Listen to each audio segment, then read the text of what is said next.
Salut, c'est Seb. Juste un petit message pour vous dire qu'il y a une petite surprise à la fin de l'épisode. Ça compose, je suis désolé pour ceux qui l'apprécient, la petite partie sketch où on adore prendre, un peu comme les journalistes, des phrases et les sortir de leur contexte et les mettre toutes seules. Mais c'était pas grave, vous allez voir, ça vaut le coup. J'espère que cet épisode vous plaira. On a une super invitée. On a une petite surprise à la fin. Alors, c'est parti. Au fait, le générique a changé.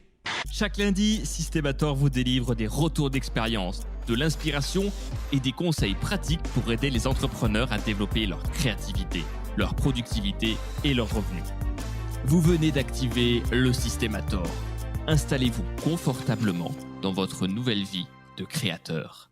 Bienvenue dans Systemator, le podcast qui va vous hacker socialement. C'est Seb de 112ventes.fr et Wesley de wesleyjoachim.com. Salut Wes. Salut Seb, salut à tous.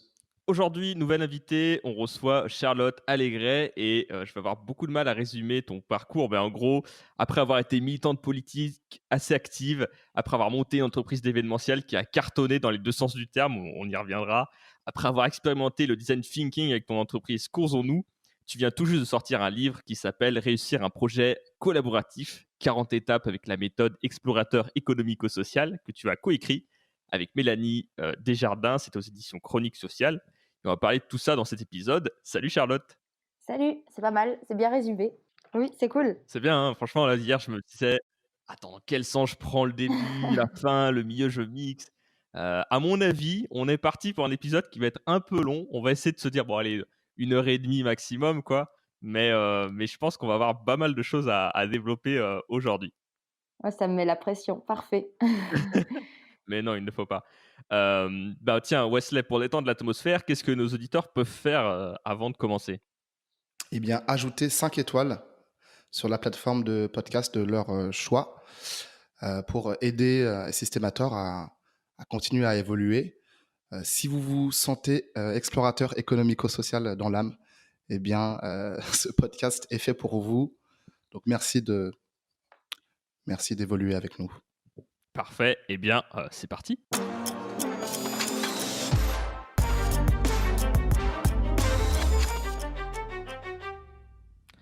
Alors, Charlotte, tu as commencé comme militante politique. Tu as été pas mal active, notamment lors de la campagne de Ségolène Royal en 2007. On va en parler assez brièvement parce que tu as intervenu dans un podcast qui s'appelle Les Lyonnais du monde réel, où tu as pas mal développé tout ça. On les salue, allez voir ce qu'ils ont fait. C'était il y a quelques mois. Euh, ouais, est-ce que tu peux nous parler brièvement de ça? D'accord. Ouh là, ça commence à être vieux, parce que j'avais 15 ans quand j'ai commencé à militer. Donc aujourd'hui, j'en ai 31. Donc voilà, ça fait 15 ans. Ça me paraît dingue. En gros, j'ai toujours été plutôt révoltée, et de toutes les discriminations, ou en tout cas de ce qui se passait dans le monde. Et dès que j'étais lycéenne, c'était très, très important pour moi de faire respecter les droits, qu'il y ait de l'égalité, que les gens soient bien dans leur basket et qu'ils puissent tous impacter le monde. Et du coup, par ce biais-là, je me suis mis à être militante, puisque il y avait des ministres qui proposaient des lois qui me révoltaient profondément. Donc, de pétition en pétition, j'ai pris des responsabilités, on va dire, dans les mouvements, d'abord lycéens, puis les mouvements étudiants et puis après les mouvements politiques, Ok, en ok, gros. d'accord. Je sais pas si, voilà, après si les gens écoutent l'autre podcast, ils verront que j'ai vécu, cette aventure à fond, comme beaucoup de choses que j'ai vécues, si on a le temps de reparler de plein d'autres choses. Mais, avec perte et fracas, j'ai appris beaucoup de choses, mais, j'ai aussi beaucoup souffert de ce passage en Ouais, politique. voilà, donc on vous invite vraiment à écouter ce podcast si c'est une partie qui vous intéresse. C'est pas forcément ce qu'on va développer, mais c'était surtout pour introduire une question. C'est est-ce qu'on peut dire un peu que c'était le point de départ de tous tes projets dans le social, sur lesquels on va revenir un peu juste après. Alors je pense que c'était un sacré point de départ, mais je pense que le point de départ, il était encore plus profond que ça.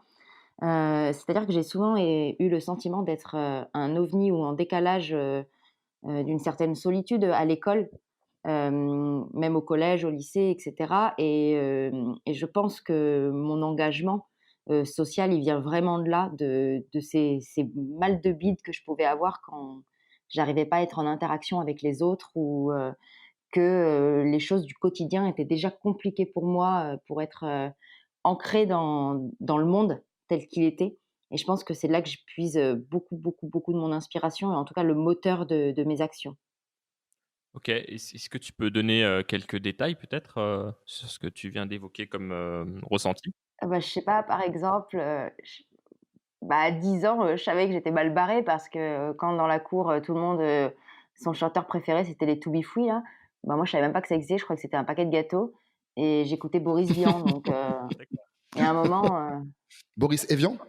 non, ouais, non, non, vraiment, tu vois, Boris Vian, chanson antimilitariste, enfin après c'est des très beaux textes, hein, j'adore les écouter aujourd'hui. Ça paraît moins bizarre quand je dis que j'écoute ça aujourd'hui, Ouais, je vois. même si je suis encore interdite de playlist en soirée, mais en tout cas, voilà, c'était certains décalages comme ça. Par exemple, il m'est arrivé, ma mère, elle m'amène à un anniversaire, mais j'étais petite, hein, je devais avoir 6 ans, hein, ou 7 ans, il faudrait demander à ma mère l'âge exact, mais en tout cas, j'étais petite, hein. Elle m'amène à un anniversaire, en fait, j'avais jamais été invitée.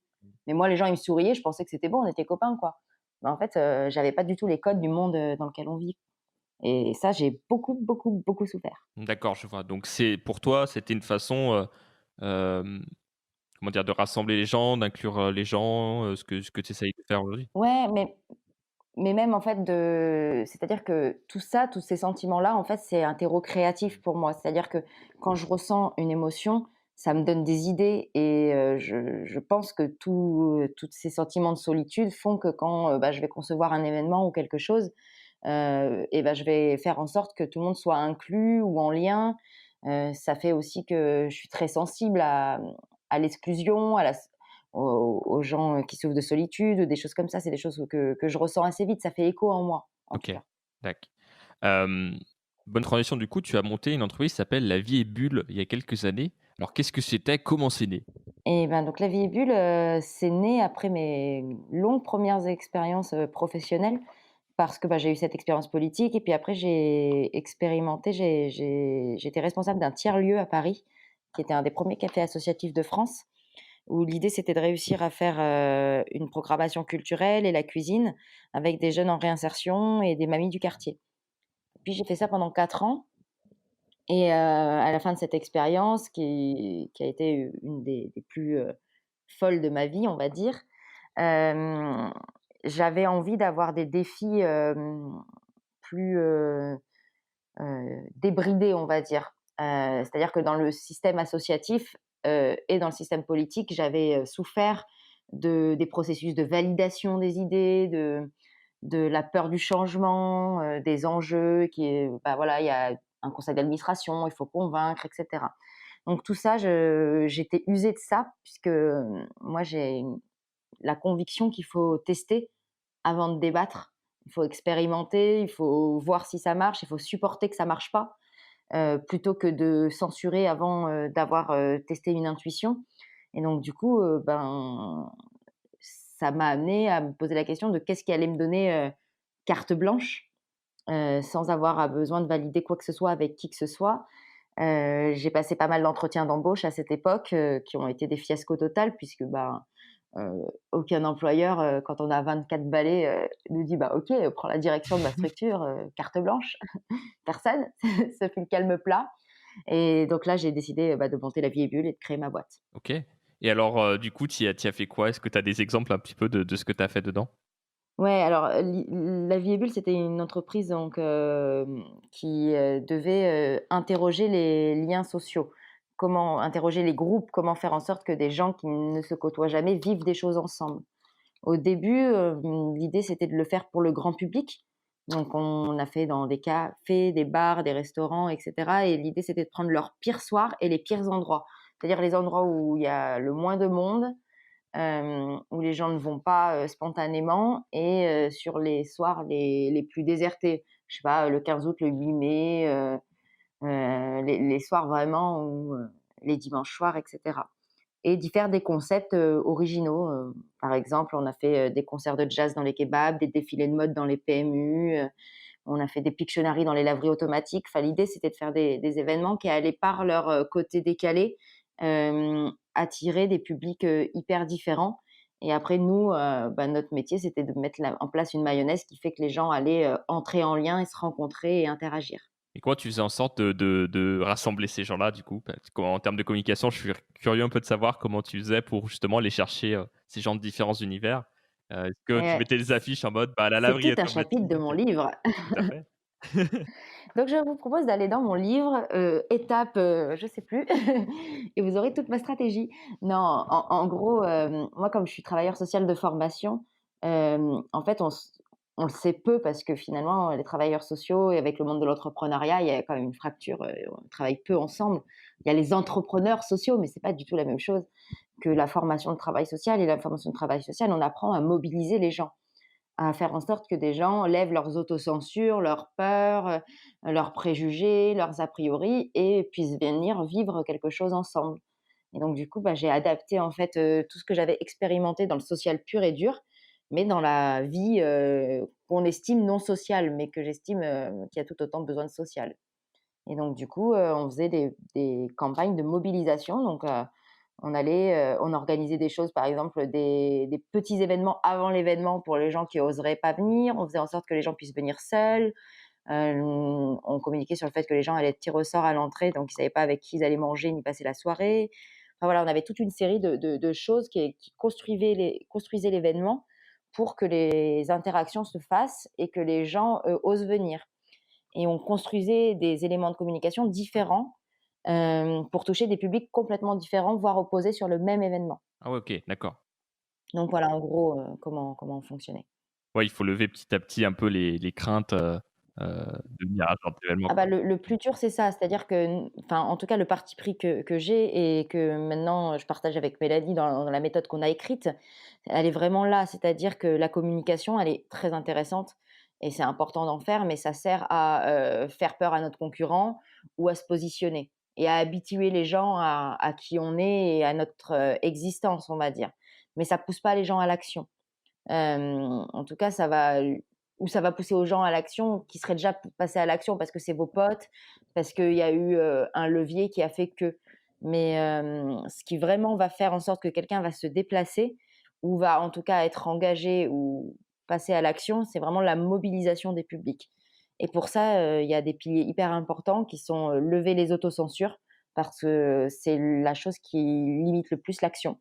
C'est toutes les pensées limitantes que la personne va se dire, «Ah ouais, mais je suis fatiguée» ou «Oh, c'est pas le bon soir, j'irai une prochaine fois» ou «C'est trop loin, c'est trop cher, il va y avoir des ploucs, ou on va me trouver nulle», enfin toutes ces pensées limitantes. Et en fait, si dans notre action de communication et de mobilisation en amont, on arrive à lever ces craintes, c'est là qu'on arrive à avoir des publics, hyper différents et des salles, qui ressemblent vraiment à des ratatouilles humaines, quoi. Et après, il y a un autre axe qui est la pédagogie et c'est très, très important d'avoir en tête tous les grands principes de la pédagogie quand on, fait une campagne de mobilisation. C'est-à-dire expliquer aux gens le parcours, utilisateur qu'ils vont vivre du moment où ils vont avoir l'information jusqu'au l'achat du billet, le fait qu'ils vont vivre la soirée, avec quoi ils vont repartir et ainsi de suite. Voilà, on a créé un iceberg, avec Mélanie qui reprend, toutes les étapes, à bien, bien intégrer, quand on veut concevoir une action de mobilisation, en tout cas. Et donc s'assurer qu'on ait un événement ou un concept qui attire des publics variés et pas déjà des convaincus et de l'entre-soi. Je sais pas si c'est clair? Ouais, clairement, tout ce que tu expliques ici en termes de processus, c'est des choses que vous pouvez retrouver du coup dans le livre, hein, c'est ça? Avec différents outils? Exactement, ouais. Ouais, ouais, vraiment le livre en fait, c'est, mes 10 années, plus les 10 années de Mélanie. Donc Mélanie, elle vient du monde industriel, moi je viens du monde social. Donc imaginez nos 2 10 années, qui sont, rassemblées dans un livre, qui a été coordonné donc par un éditeur qui s'appelle Chronique Sociale et qui nous a aidés à modéliser, tout ce qu'on faisait avec nos tripes, quoi. Et donc voilà, c'est le mélange de 2 mondes qui crée une méthode, détonnante. On parlera vraiment en détail du livre un peu après. Pour revenir un peu sur la vie et bulle, donc tu as fait une conférence qui s'appelle Titanic Business où en fait tu expliques, dedans, bah, que malgré que tu avais un carnet de commandes qui était plein, l'entreprise a fait faillite. Est-ce que tu veux nous raconter un peu cette Complètement. histoire qu'on a dû te demander souvent, mais c'est vrai qu'elle est quand même assez Oui, souvent. mine de rien, en fait, elle est C'est très assez intéressant, inspirante, ouais. assez intéressante parce que, bah, elle permet aussi de Mmh. relativiser pas mal de choses, je pense et en même temps, toi, tu t'en sers aussi beaucoup dans ton parcours, dans ton récit, en fait. Ouais, complètement. Ah ouais, complètement, c'est un élément, hyper important. Après, on m'appelle souvent à Lyon quand il y a des conférences sur l'échec, donc je me demande si c'est bon signe. Mais bon, en tout cas, j'en parle sans problème et je pense que ça fait partie de ma thérapie. Bah, la vie est bulle, ça a quand même été, 4 ans de ma vie. On J'ai eu jusqu'à 8 salariés dans les heures les plus, glorieuses. Et j'ai planté, mais royalement. C'est-à-dire que c'est pas genre le plantage, joli, que j'annonce sur LinkedIn en disant, «Oh là là, mon projet a liquidé, maintenant, j'ai un nouveau projet» et cetera. Non, c'est j'ai 200 000 € de dettes, les huissiers qui viennent tout saisir et j'ai aucun plan B. Voilà, et je licencie et j'ai des prud'hommes, et j'ai, un tribunal de commerce, qui demande à ce que je sois, responsable des dettes et ainsi de suite. Donc vraiment un vrai plantage en règle, comme il faut. Et du coup, j'en ai fait une conférence parce que je trouve que c'est hyper important de, pouvoir, raconter, aussi bien nos réussites que nos échecs et particulièrement de les raconter pas de manière, genre bête de foire. C'est ma hantise, d'arriver dans des conférences et que je sois une bête de foire où les gens se disent: «Oh là là, elle a rebondi, c'est impressionnant». En fait, ça m'intéresse pas du tout. Ce qui m'intéresse, c'est que les gens comprennent, comment ça se passe en fait, les choix entrepreneuriaux et ce qu'ils peuvent impacter et surtout qu'ils puissent se projeter en se disant, qu'est-ce que moi j'aurais fait à sa place et aussi comment j'aurais survécu ou pas à ça. Parce que ce qui m'intéresse moi, c'est que les gens se disent: «OK, j'y vais» ou «OK, je mets en place des choses pour me protéger, pour pas morfler autant» ou «OK, je pourrais survivre à ça donc je mets toutes mes tripes et mes casseroles et je cartonne» quoi. Donc c'est vraiment, dans l'esprit de transmettre ça et puis moi, ça me permettait aussi de boucler une boucle Hmm. Waouh, et j'adore ton état d'esprit, Charlotte. c'est trop gentil. Et donc voilà, et la conférence, elle est participative, c'est-à-dire que, mais j'adore la jouer. Je la joue assez souvent, dans les écoles, les entreprises et cetera, parfois aussi dans les espaces de coworking et en gros, les gens ont des ardoises, ils sont en équipe toujours parce que ce qui m'intéresse, c'est que les gens soient pas avec les gens avec qui ils sont venus à la soirée et qui participent, avec des gens qu'ils connaissent pas et qui mélangent leur cerveau et donc du coup, ils ont tous une ardoise et j'explique les grands choix que j'ai eu à faire dans ma vie, entrepreneuriale, hein, par exemple, me lancer ou par exemple, régler un litige avec un prestataire ou, gérer une sous-facturation d'un contrat ou les embauches, enfin tous ces sujets-là, ou le modèle économique et en fait les gens doivent, sur l'ardoise mettre qu'est-ce qu'ils auraient fait comme choix et après moi je rebondis en débriefant avec eux et par exemple, bah, «Ah oui, bah, vous, votre choix, ça aurait sauvé ma boîte et là, bah, vous, comme moi, vous auriez perdu 25 000 € et ainsi de suite et comme ça, on construit la conférence et c'est plutôt, hyper sympa parce que je vois qu'il y a plein de gens qui auraient fait les mêmes choix que moi, donc ça me fait du bien, c'est mon moment égoïste et puis je vois qu'il y a plein de gens qui ont une intelligence, dingue et que le mélange de tous ces cerveaux, ben, aurait fait que la boîte aurait sûrement, beaucoup plus duré et je trouve que c'est beau à voir parce que c'est ce qui, confirme, que plus on mélangera et on saura travailler, penser, vivre et créer ensemble, plus, les choses sont pertinentes et le monde bougera, quoi. C'est super intéressant parce que, est-ce que tu pourrais nous donner, je sais pas, peut-être, 2-3, vraiment conseils ou leçons que tu as vraiment tirées de ça? Sachant que, bah, tu as parlé de 200 000 € de dettes, enfin, c'est gigantesque. Comment, ça s'est passé? Est-ce que tu as dû, je sais pas si tu veux ou tu peux en parler, mais, Bien sûr, comment pas de ça s'est souci, ouais. passé? Est-ce que c'est toi qui as dû les régler? Est-ce qu'aujourd'hui, c'est Mmh. bon? Je sais que tu as été interdite de gestion à un moment, ce qui est terrible pour un Ouais. entrepreneur. Ah ouais, puis C'est alors, horrible, quoi. moi, entrepreneur, associatif, tout ce qu'on veut, je sais pas faire autre chose. C'était dur, c'est comme si on m'enlevait un rein, quoi. Mais c'est ça. Est-ce que tu peux nous parler un peu de ça? Comment que parce que c'est super dur de rebondir là-dessus. Est-ce que tu peux nous bah, ouais, nous partager un peu ça? Comment tu as fait? Comment tu fais aujourd'hui? Est-ce que tout est réglé? Tu vois? Alors tout n'est pas réglé, je paye encore, c'est-à-dire quand mes amis de 30 balais, s'achètent une maison, moi je m'achète des dettes. Mais je vais mieux. Enfin, en tout cas, ça fait 2 ans, ben, depuis hier, jour pour jour, que la boîte a été liquidée. Donc c'est quand même, moins pire qu'il y a 2 ans. En gros, comment ça se passe quand, on a une boîte qui est liquidée? Bah, déjà, on se bat comme un taré, hein, pour pas qu'elle soit liquidée. Donc moi, ça a été, la dernière année de la vie est bulle, ça a été un combat permanent pour essayer de sauver la boîte. C'est aussi là que j'ai rencontré Mélanie avec qui j'ai créé et coécrit le livre. Donc c'est aussi fort de se dire que c'est dans dans ce moment-là qu'a été le terreau fertile de la méthode qu'on a écrite. Mais en gros, la dernière année, on se bat, on fait en sorte que les créanciers, enfin les gens à qui on doit de l'argent, ils patientent. On fait des coups de poker, on se dit: «OK, si on gère ce marché, c'est bon». On fait des crédits à la consommation pour pouvoir payer ses salariés, on mange des pâtes, on fait les courses avec la calculette, enfin voilà quoi. En gros, on a la boule au ventre. C'est un peu complexe, on va dire, la dernière année. Et il y a un moment où, tous les voyants sont au rouge. On perd le dernier appel d'offres ou le dernier devis qui passe pas, ou on fait la dernière, connerie, hein, le dernier choix stratégique, qu'il faut pas, hein. Et là, il y a Mélanie ou quelqu'un d'autre qui vous dit: «Bon, là, il faut arrêter, quoi. Sinon, ça va être trop. Les banques suivent plus et cetera». Et donc du coup, là, on va au tribunal de commerce et on demande un RJ qui s'appelle un redressement judiciaire. Et en fait, là, on croit que on va être sauvé puisque le RJ, en fait, c'est l'État qui prend la possession de sa boîte et qui dit, «Voilà, on va vous donner un temps, pour essayer de sauver la boîte, mais toutes vos dettes sont gelées, c'est plus vous qui avez le carnet de chèques et les choix stratégiques, mais c'est vraiment un administrateur dont c'est le métier, qui va vous accompagner là-dessus». Et ça peut durer 1 an, 2 ans, 3 ans, 10 ans, jusqu'à ce que la boîte soit sauvée.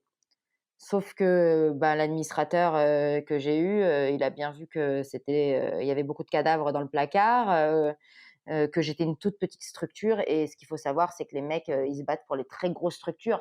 Ce qui peut aussi, c'est pas, enfin, on pourra débattre politiquement de ce que ça veut dire, mais bon, effectivement, moi, il y avait moins d'emplois à sauver que, Thomas Cook. Donc bon, les mecs, ils se sont un peu moins emballés sur la vie et bulle que Thomas Cook. Bon, je sais pas si je peux leur en vouloir, je me dis que c'est peut-être un peu normal, mais bon, en gros, ils m'ont pas beaucoup, aidée, ou en tout cas, ils m'ont surtout, expliqué que, j'avais été très mauvaise, gestionnaire, et que c'était pas le RJ, moi, mais la liquidation judiciaire, et qu'il fallait, fermer la boîte, que je me mette au placard, et que j'arrête mes conneries, quoi. Et donc ça a été plutôt dur à entendre, mais on n'a pas le choix puisque, c'est le tribunal qui décide de ça.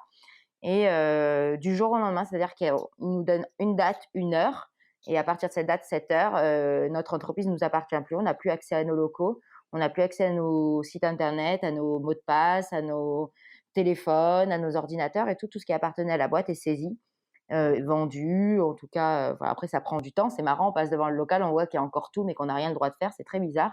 Mais ça prend même plus d'1 an, hein, imaginez, pour qu'ils ferment tout ça. Et du coup là, il faut rebondir puisqu'on n'a ni le droit à rien, ni au chômage, ni quoi que ce soit, et puis que ça fait déjà 1 an qu'on est sur la paille, donc on n'a pas d'avance. Et quand les gens me disent, «Comment tu as fait pour rebondir?», en fait, on n'a pas le choix, en fait. Je crois que ça force l'obligation de rebondir puisque, c'est ça, où on est sous un pont. Donc là, on retourne chez ses parents. Parce que souvent, ça va ensemble. Je me suis séparée en même temps. Enfin, c'était assez surréaliste cette période. Donc, j'avais même plus d'appart, plus de boîte. De toute façon, dès que tu as un problème comme ça affecte tous les pans de ta vie, quoi. C'est ça qui Ouais, je est pense, ouais. c'est Mmh. pas Ah ouais, ouais, là, c'est c'était une c'était vague, le quoi. carnage, là. Mmh. Ouais, au moins, ça a été radical, hein. Je suis retournée chez mes parents. Je me suis dit: «Bon», et puis j'ai respiré, et puis c'est reparti, quoi. Mais en gros, c'est comme ça que ça se passe. Et après, on a tout un procès pour savoir si on est responsable ou pas des dettes. Et pour faire un procès, il faut payer un avocat. Donc quand on n'a pas de sous, il faut aller voir un avocat en lui disant: «Je veux que vous me défendiez, mais j'ai pas un rond». Alors la chance qu'on a, c'est que quand on a fait 50 boîtes, on a du réseau, ce qu'on n'a pas quand on démarre. Donc en fait, il y a des gens qui nous recommandent un avocat qui se dit: «OK, elle peut pas me payer tout de suite, mais elle a du potentiel, donc j'y crois, j'y vais». J'ai eu beaucoup de chance, j'ai été très, très bien, défendue, et j'ai pas été responsable des dettes. Donc il y a à peu près 200 000 € de dettes qui ont été, absorbées par l'État, ce qui est, enfin, absorbées par l'État et mes créanciers. Mais j'avais beaucoup de dettes, à la banque, j'avais pas de dette salariale quand j'ai fermé la boîte, et j'avais pas de dette, enfin, j'avais peu de dettes, parce que s'il y en a quelques-uns qui m'écoutent, je pense qu'ils auraient envie de me trucider, mais peu de dettes, par des prestataires. J'avais beaucoup de dettes auprès de l'État, beaucoup, beaucoup, beaucoup de dettes, et beaucoup de dettes auprès des banques. Et du coup, ça a été soit les mecs, ils ont réussi à avoir un peu de sous, sur, la vente de mes meubles et tout. Bon, j'avais pas grand-chose, hein, j'avais des post-it et des jeux de société, mais en tout cas, voilà. Et soit, il y a eu un abandon, de créances. Et moi, de l'autre côté, tout ce que j'avais avancé comme frais, et cetera, et tout l'endettement que j'avais fait, de côté, personnel pour le professionnel, on va dire, les crédits à la consommation pour payer les salariés, les avances de frais, les choses comme ça, toutes les dettes que j'ai accumulées, c'était à peu près 75 000 euros, on va dire, sur les derniers mois, la dernière année. Ça, c'est pas du tout pris en charge. C'est c'est considéré comme de la dette personnelle et ça, pour le coup, c'est ce que je rembourse encore aujourd'hui. Voilà, Ok. je sais pas si c'est clair. Et ouais, Et ouais, carrément, mais c'est sacrée Et en fait, ce qu'il expérience. faut savoir, c'est que quand on a 75 000 € de dette à rembourser, il y a pas de banque qui nous dit, «Ah bah, je vous prête 75 000 € et puis comme ça, vous payez tous vos créanciers». Bah, non. Et en fait, on a, 100 € par là, 200 € par là, 2 000 € par là et donc on a notre dette, elle augmente tous les mois parce qu'on a des agios, bah, on a les huissiers qui sonnent à la porte tout le temps. Enfin, c'est vraiment ça, hein.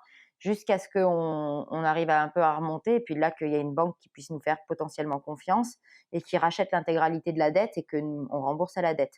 Là, j'en suis là aujourd'hui, c'est-à-dire que j'ai une seule banque qui a remboursé tous mes créanciers et je paye, à cette banque, tous les mois, comme un deuxième loyer, quoi.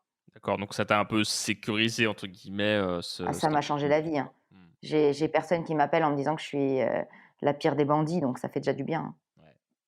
Après, j'ai pas intérêt à me louper, c'est-à-dire qu'il faut vraiment que je rentre du chiffre. Parce que j'ai un loyer plus ce crédit, je peux vous dire qu'il C'est-à-dire que ouais. faut bien bosser, quoi. waouh, quelle pression. C'est chaud.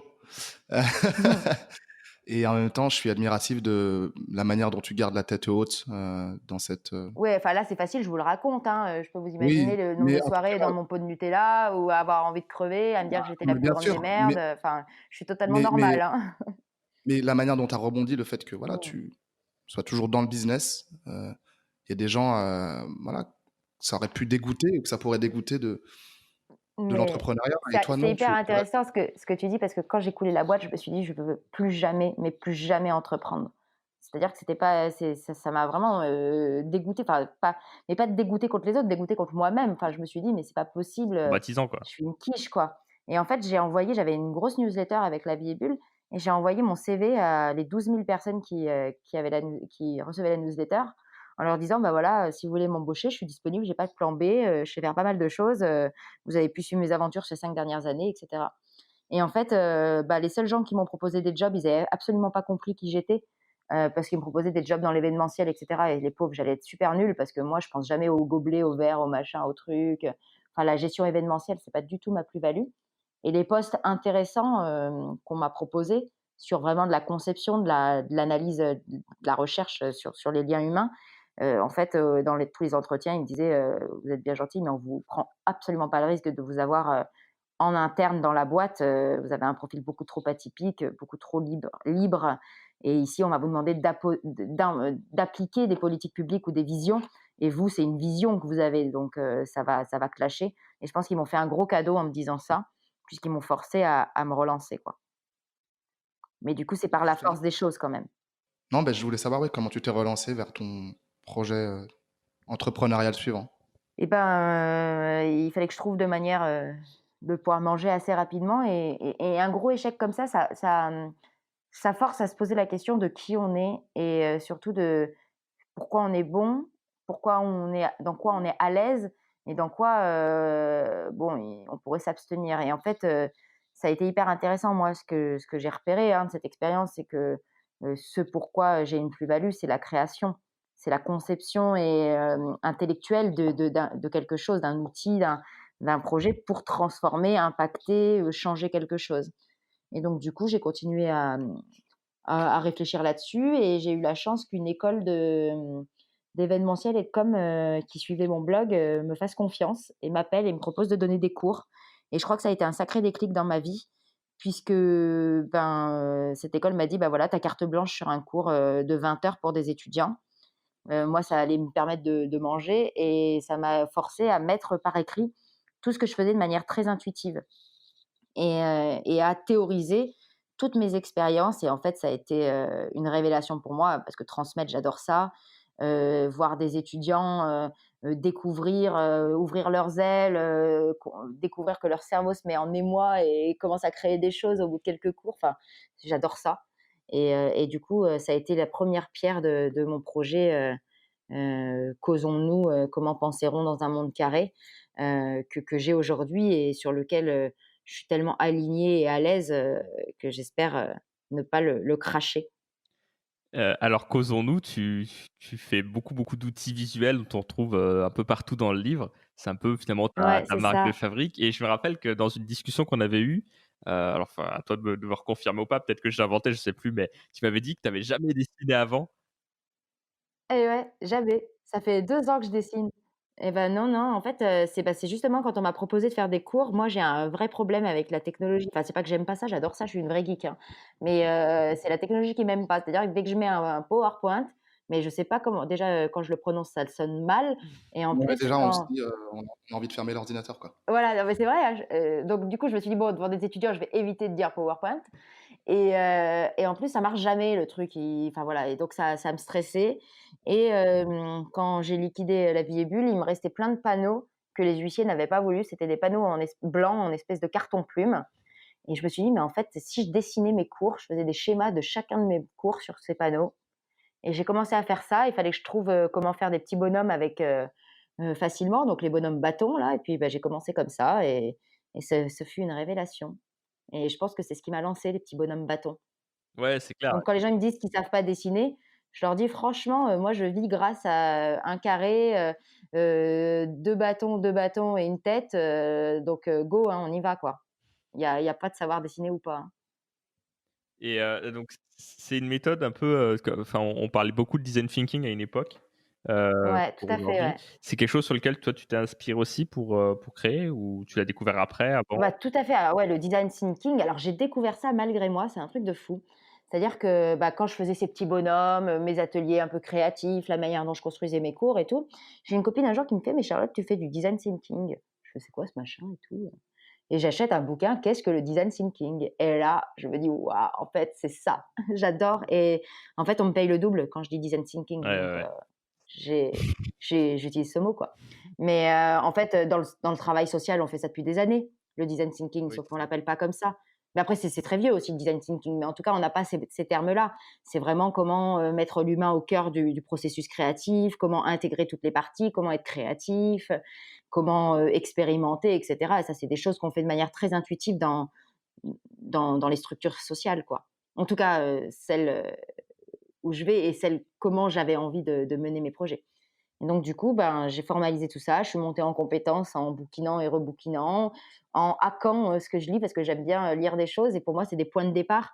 J'aime les transformer, j'aime réinventer les outils et cetera. Donc je me suis mis à redessiner, les bouquins que j'aimais bien et cetera et cetera. Puis c'est comme ça que tout s'est construit. Alors, c'est vrai que c'est marrant parce que les mots un peu buzz, bah, mine de rien, ça fait vendre quoi à certains moments, heu, Mais c'est important, hein. ouais. Moi, j'étais dans ma bulle avant, hein. J'allais pas parler du enfin, tu vois, pour moi, c'était, une de mes prestations, c'était ratatouille humaine. Bon, bah, avant que les mecs, ils me trouvent alors c'est cool, hein, j'amusais la galerie, j'en ai fait ma marque de fabrique, hein, c'est pas un souci. Mais, le PDG d'Orange, il allait pas se dire: «Oh, je vais organiser une ratatouille humaine», tu vois? Alors que si tu trouves les bons mots, bah, effectivement, mais c'est aussi un chapitre du livre. C'est-à-dire qu'il y a un moment, c'est pas parce qu'on est dans un microcosme ou qu'on est engagé et cetera qu'il faut pas utiliser les vrais mots, en fait. Enfin, les mots, en tout cas, qui font l'actualité parce que c'est important de se positionner dessus puisque c'est ce qui va permettre que les gens comprennent ce qu'on fait. Donc il y a pas de gros mots et j'utilise le design thinking, grassement mais en plus j'adore ça, hein, vraiment, et du coup maintenant j'ai même, créé mon petit monde qui est le design social. C'est-à-dire qu'au lieu de designer des objets et des produits, mon métier aujourd'hui, c'est de designer des relations entre les humains, des interactions humaines et c'est fascinant. C'est sûr. Et notre interaction, comment elle est pour l'instant? Ah bah, ça va, en fait, comme je parle à un écran, c'est très, très spécifique et donc du coup, j'ai mon chat qui s'est allongé sur l'ordinateur et le bouquin à côté, donc je parle à mon chat et en fait, du coup, c'est pour ça que je pense que je suis à l'aise.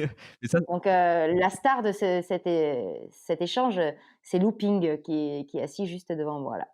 Mmh. Et Seb, tu ton chat pas loin, toi? ouais, c'est ça. Moi, j'ai Alia, mon chat aussi qui est Bah, allongé sur le voilà, clavier. c'est le rendez-vous des Je pense chats. qu'il y a une synergie de chats, qui s'est créée et Bah oui. ils se sont connectés ensemble.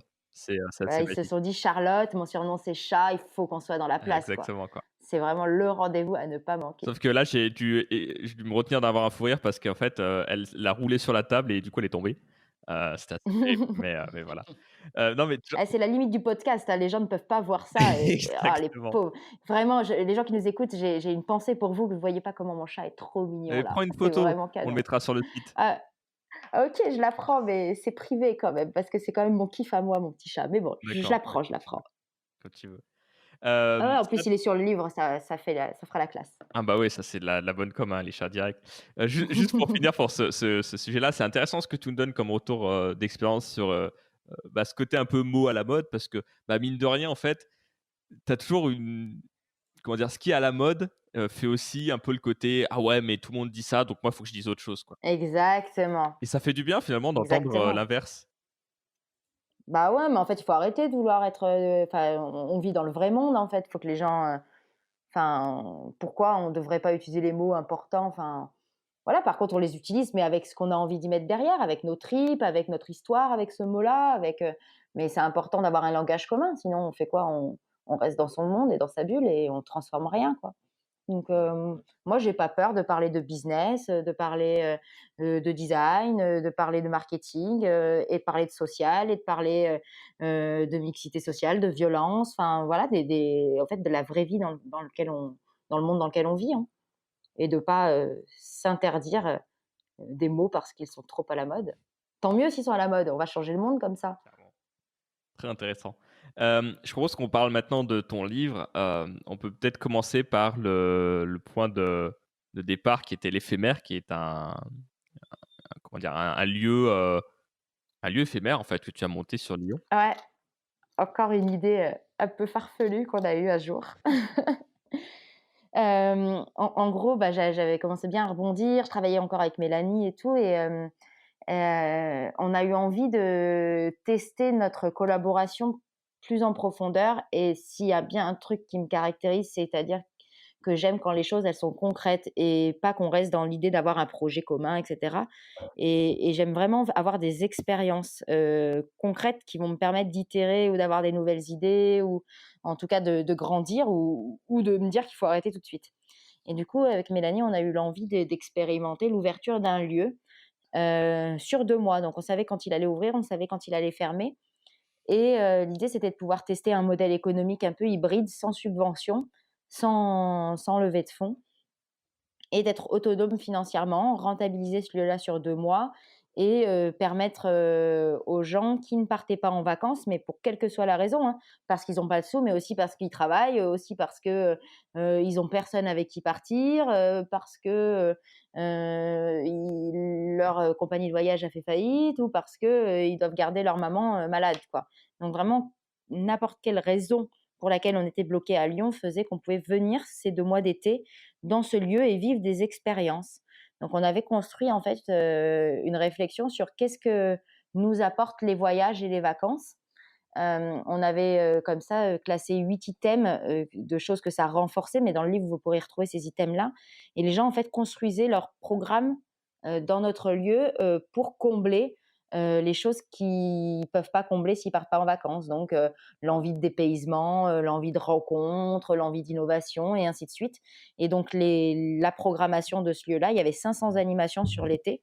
Il y en avait à peu près 10 par jour et les gens pouvaient enchaîner animation après animation, comme s'ils partaient en voyage au bout du monde et vivre des expériences et la spécificité, c'était que toutes ces expériences étaient proposées par des gens qui se lançaient, dont c'était la première fois. C'est-à-dire que, je suis un entrepreneur qui va me lancer, c'est ma première fois que je propose cet atelier, j'ai une asso, c'est la première fois qu'on teste ça, avec mes potes, on a parlé de ce jeu, c'est la première fois que je l'anime et ainsi de suite et ainsi de suite.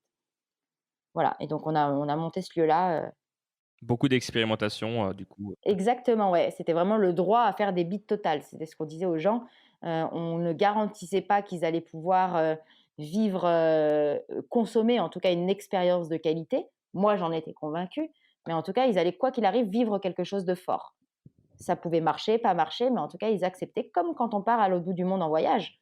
On est enclin à ça quand on voyage, de se dire: «Ça va me plaire ou ça va pas me plaire» et ben, on voulait apprendre aux gens que, ben, on peut voyager sans voyager et arriver avec pas d'a priori et vivre quelque chose et que c'était tout aussi fort Alors c et donc on a vécu ce lieu-là et ça a été un carnage, en fait. Parce que c'est trop beau là comme je le raconte, mais waouh, ça a été dur. Parce qu'on a monté ça à 7 nanas. Si vous voyez sur le livre, on a écrit à 2, donc ça veut dire qu'on a perdu beaucoup de copines, en route. Je vous rassure, elles sont pas mortes, hein, on s'est juste engueulées, parce que, bah, c'est dur en fait de gérer un projet et aujourd'hui, quand on parle des projets associatifs et cetera, c'est tabou de dire que c'est dur. Mais en fait, on en chie grave dans les assos. On en chie grave dans les projets et encore plus quand on monte un truc avec ses potes ou avec des gens parce que, ben, c'est plein d'humains, largement imparfaits, qui ont tous leurs tripes et leurs casseroles, qui vont se mettre ensemble et qui vont vivre quelque chose, qui est en plus quelque chose en interaction avec d'autres humains et des humains qui ont des enjeux, des humains qui ont des peurs et ainsi de suite. Et donc, du coup, bah, si on n'a pas d'outils, c'est un carnage. Et on s'est lancé avec nos outils, mais de manière non formalisée. Ou alors, on se disait, mais comme on est des copines, on ne va pas sortir les outils qu'on utilise pour nos clients, etc. Et bien, en fait, on a fait toutes les erreurs possibles et imaginables. Et c'est ce qui nous a inspiré le fait d'écrire un livre qui va ancrer et poser définitivement la méthode, ou en tout cas une méthode pour réussir un projet avec des gens grandement imparfaits. Et en ne voulant pas rendre les gens parfaits, mais justement en s'appuyant sur toutes ces imperfections pour réussir à faire des choses ensemble. Et du coup, c'est comme ça que le livre est né parce que bah, le projet, il a fonctionné, hein. On a fait les animations, mais on devrait ouvrir dans un lieu. On s'est fait expulser du lieu le jour de l'ouverture. Pour vous dire, on était que des nanas, donc on s'est fait expulser. On avait monté une cuisine et tout hein, dans le lieu, hein. Donc ils nous ont mis notre lave-vaisselle sur le trottoir. On a dû dormir sur notre lave-vaisselle parce qu'on n'avait pas de camion la nuit pour pouvoir faire le déménagement le jour de notre expulsion. On a dû trouver un autre lieu. On a ouvert dans un autre lieu. On a perdu 5 000 € à la fin, perdu pas mal de copines. Bon, voilà, mais c'est hyper intéressant. Et, et ce qui me fait peur en racontant tous mes échecs, c'est qu'un jour, notre éditeur, il nous a dit, mais les filles, c'est vachement intéressant de parler de vos échecs, mais comment vous pouvez dire aux gens, achetez notre méthode, regardez comment on a planté tous nos projets. Non, on a réussi de belles choses hein, aussi. Ouais, effectivement. Et c'est le mélange de tout ça qui fait la méthode. Et c'est intéressant parce que quand il y avait l'éphémère, moi je suivais ça sur internet parce que je crois qu'on commençait à amorcer notre départ à Lisbonne avec Wesley justement et Ah et oui. sur internet, on a l'impression que, bah, tout fonctionnait plutôt bien. Bon, il y avait effectivement tu avais communiqué sur le fait, que vous aviez dû changer de lieu et cetera et tu Mais ça fonctionnait bien, ouais, ouais, hein. ouais. On a fait les animations, ça a quand même cartonné, hein. Mais oui, ça on voyait pas nos tensions, en Voilà, ce que gros. je veux dire par là, c'est qu'il y avait pas mal de choses, enfin, voilà, on imagine toujours en fait enfin, on a tout un univers tout un imaginaire sur, ce qui se passe, là-dessus. Ça fait penser à cette phrase, bah, que Wesley m'avait, dit il y a quelque temps justement, comparer son arrêt-boutique avec, sa devanture. Tu avais parlé dans la dernière Mmh. conférence que tu as faite justement sur ton livre, la conférence de lancement du livre, d'un événement que tu avais organisé. Alors on s'éloigne un peu du livre, mais tu as un événement que tu avais organisé qui a été surmédiatisé alors qu'il y avait eu 2 Ah oui, participants. oh purée, les bulles géantes. Ah ouais, c'est énorme ça. Ah c'est un de mes meilleurs souvenirs ça. Un grand moment de solitude. C'est assez intéressant comme petite parenthèse, si tu peux nous en parler, juste, Ouais, quelques minutes. carrément. Carrément, carrément. Et mais vraiment, c'est vraiment intéressant et les gens, il faut pas oublier cet exemple-là quand on a l'impression que tous les autres ça marche et que nous ça marche pas, hein. En gros, j'avais le projet avec La Vie est Bulle, on voulait organiser, me demandez pas comment ça nous est venu, hein, mais le record du monde, on voulait être dans le Guinness là, de relais de foot dans des bulles géantes. Vous savez le truc où on a que les pieds Ouais. qui dépassent et les grosses Ouais, bulles là, oui, voilà. ouais, ouais. Et donc notre but, c'était de tenir 24 heures, en relais comme ça, donc les gens allaient venir et faire des matchs et pendant 24 heures, il y allait avoir tout le temps, 12 personnes sur le terrain faire du foot, quoi. Et tout ça, on avait, pris un huissier du Guinness des records, une caméra et tout, enfin on avait fait les choses super bien. C'était le record du monde de bubble foot et ça avait cartonné. On avait fait la une de tous les journaux gratuits, Le Progrès, le machin, le truc, mais vraiment, nous on était super à l'aise, hein, on pensait que ça allait cartonner et en fait, il y a eu un participant, mais quand je vous dis un, c'est vraiment un, c'est pas genre, 1 et demi quoi. C'est vraiment un participant, le mec il est venu et bah, il est monté dans la bulle et puis au bout de beh, ça commence à 9 heures hein, pour les 24 heures et à 9h03, bah, on avait fini le record, quoi, hein. Et donc là, bah, il faut dire à l'huissier, on était plus nombreux dans le staff que que sur le terrain. Donc après, tout le staff s'est mis à jouer et tout. Mais bon, évidemment, on n'a jamais pu tenir le record. Et puis, ça fut un bide le plus total. On a fini par manger tous ensemble un barbecue. Voilà, on avait en plus beaucoup trop prévu. Mais bon, Avec voilà. l'huissier? Comment? Le barbecue avec l'huissier? Voilà, mais exactement. Non, mais, à cette époque-là, j'avais moins peur des huissiers parce que je n'avais pas encore liquidé ma boîte. Mais bon, mais aujourd'hui, j'ai moins peur d'eux aussi parce que, en fait, finalement, ils sont comme tout le monde, hein, et tout. Mais en tout cas, ouais, on a. Ce fut un fiasco et tout le monde me recroise. Enfin, ça arrive qu'on me dit ah ouais super, la vie est bulle, c'était le record du monde en bubble foot et dans ma tête je me dis purée s'ils savaient. Tout le monde était persuadé que ça avait cartonné puisque personne n'était venu pour voir que ça n'avait pas cartonné et en fait ça avait été un carnage. Et pourtant, j'ai eu d'autres événements qui ont cartonné et les gens n'en ont jamais eu le souvenir puisqu'il n'y a pas eu de couverture médiatique. Donc, en fait, ça ne veut rien dire. Et on en parle pas mal dans le livre parce qu'il y a un chapitre qui dit est-ce qu'on doit systématiquement communiquer de nos échecs ou de nos tensions. Et en fait, il faut le faire, mais avec parcimonie, en fait, parce que c'est contre-productif si on communique trop sur les difficultés. Quand on crée un événement, on condamne l'événement. Puisque si on dit qu'on galère à avoir du monde, les gens vont pas venir.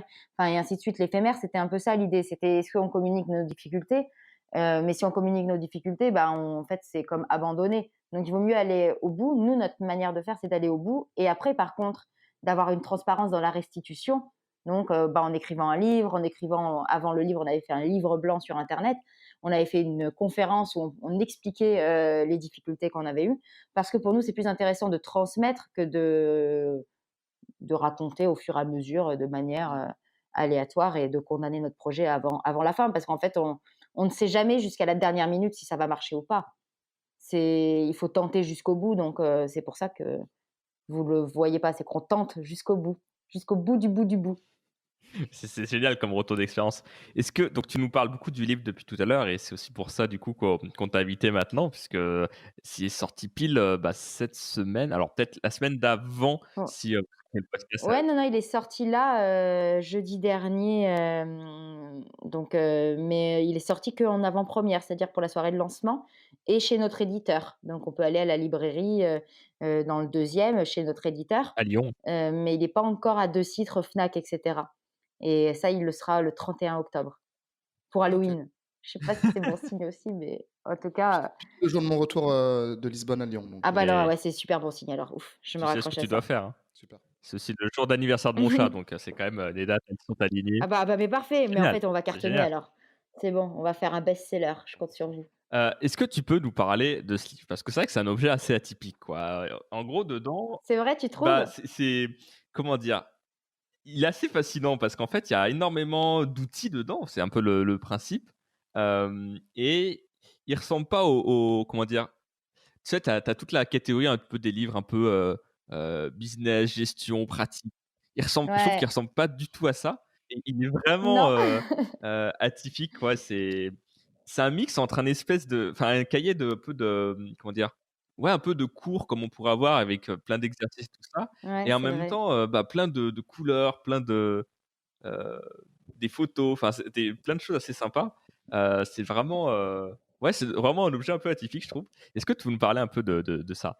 Ouais, c'est marrant que tu dises qu'il est atypique puisque notre éditeur, il dit la même chose, mais nous, avec Mélanie, on le trouve totalement typique puisque, c'est notre bébé, en fait, hein. Ce qu'il faut savoir, c'est que quand on écrit un livre, je crois que c'est la chose la plus douloureuse que j'ai vécue. Alors pourtant, vous avez vu ce que je vous ai raconté, hein. Donc mais c'est, waouh, ça demande un engagement et une honnêteté intellectuelle qui est dingue, en fait. Parce qu'il fait 400 pages, hein, le livre, donc c'est un gros livre. Quand on est arrivé à l'éditeur, on avait 60 pages, puisque c'était notre livre blanc et on avait déjà l'impression qu'on était les reines du pétrole avec Mélanie. On avait l'impression qu'on avait accouché d'un truc de ouf avec notre livre blanc, quoi. Et quand on voit qu'on a sorti 400 pages, on n'ose même plus ouvrir le livre blanc. Mais du coup, en fait, je pense que s'il fait OVNI, c'est que c'est le mélange entre une édition qui est Chronique sociale, qui est une édition plutôt scientifique, universitaire, très classique et très, très prestigieuse dans le domaine du développement personnel, de la psychologie, du travail social, et cetera. C'est vraiment une édition qui a plus de 100 ans, qui est internationale. Enfin, voilà, c'est une très, très grosse édition, donc pour nous, c'est une très, très belle fierté, mais qui est, très, sectorisée et c'est le mélange entre ça et notre monde à Mélanie, qui est elle l'industrie, l'économie, l'entrepreneuriat puisqu'elle est copilote, économique d'entreprise, donc elle fait du pilotage stratégique d'entreprise et moi et mon côté, graphique, design, et travail social. Enfin, c'est ce mélange-là qui fait que, bah, il nous ressemble puisque l'éditeur nous a pas, forcés à rentrer dans un moule, mais il nous a dit: «Voilà, faites quelque chose, qui, pour vous, serait l'outil idéal pour que les gens, aient un parachute, quand ils décident de se lancer, quoi». Et on l'a vraiment vu comme un parachute. J'aime bien, quand je cherchais des petites phrases à mettre dans les dédicaces, dire, «Ceci est votre parachute», vraiment, ou votre planche de surf pour surfer sur les vagues. C'est comme ça qu'on le voit. On peut y piocher plein d'outils. Il est brut de décoffrage, il est très engagé, c'est-à-dire qu'il y a pas de langue de bois. On écrit comme on parle. Et donc du coup, il y a plein de gens qui vont sûrement le détester. Même, il y a plein de choses sur lesquelles vous ne serez pas d'accord et en fait, mais tant mieux. Je préfère largement qu'on ne soit pas d'accord sur des choses, mais qu'il y ait quelque chose qui sorte, que d'avoir quelque chose de creux et vide. Et notre éditeur, il nous a interdit de sortir une page creuse et vide. Pour vous dire, sur chaque manuscrit, dans la marge, il nous mettait maigre dès que c'était un peu bullshit. Maigre. Mais alors, on en a eu des maigres, hein. Mais alors vraiment beaucoup, hein. Je peux vous dire, on a passé des nuits entières sur des maigres, hein. Et donc, c'était une phrase qui devenait 4 pages, hein, parce qu'il nous a forcés à documenter, à être pédagogique, à expliquer, à faire en sorte que les gens puissent réellement utiliser. Notre hantise, c'était de devenir comme tous ces livres que je citerai pas, mais moi, j'adore les bouquins et je suis un peu fétichiste du livre. Je peux passer des heures dans une librairie à sentir les bouquins. Je dors avec des livres dans mon lit. Bon, c'est un peu inquiétant. Je suis pas sûre de pouvoir rencontrer quelqu'un une fois que je dis ça, mais Ouais, c'est vrai que bref.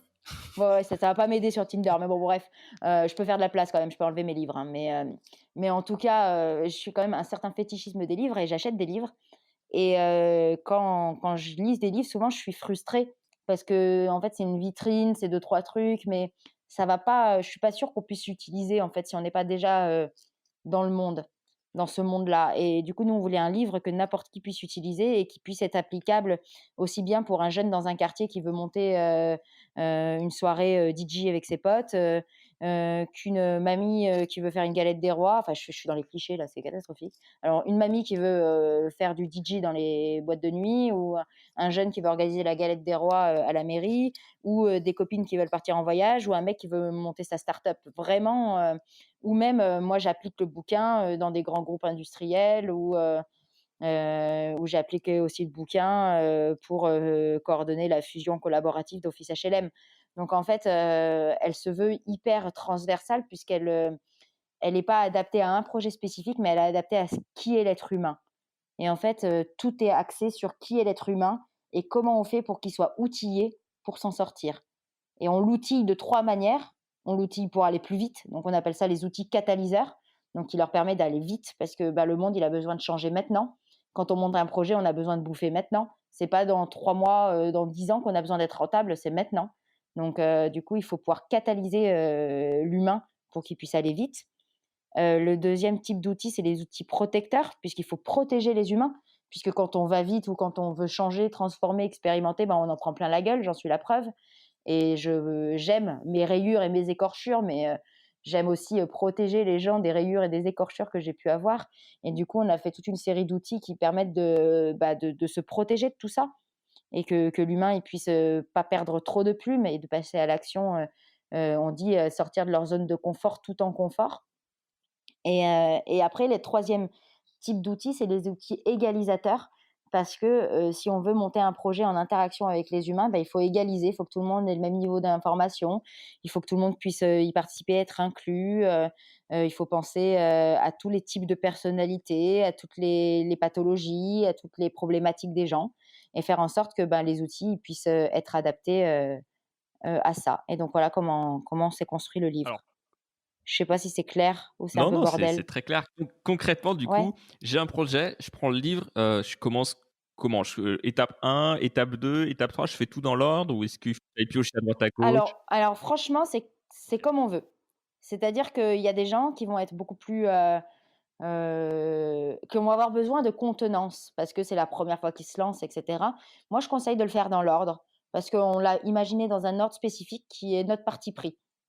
Mais on peut et dans l'ordre, il va vous permettre de construire tout au fur et à mesure, de l'idée, au pitch, à son contrat de partenariat, au choix de la structure. Est-ce que c'est associatif? Est-ce que c'est plutôt une structure SAS ou une SCOP? Enfin voilà, on explique tout ça, mais à monter son business model, à le tester. Enfin voilà, il y a tout jusqu'au plantage, hein. Même il y a toute une partie sur la résilience, donc comment on fait si, on plante une équipe, il y a un échec d'équipe, un échec financier, de la violence dans son projet. Enfin voilà, donc on peut tout faire dans l'ordre, mais on peut aussi, il y a un index à la fin, aller piocher suivant ses besoins.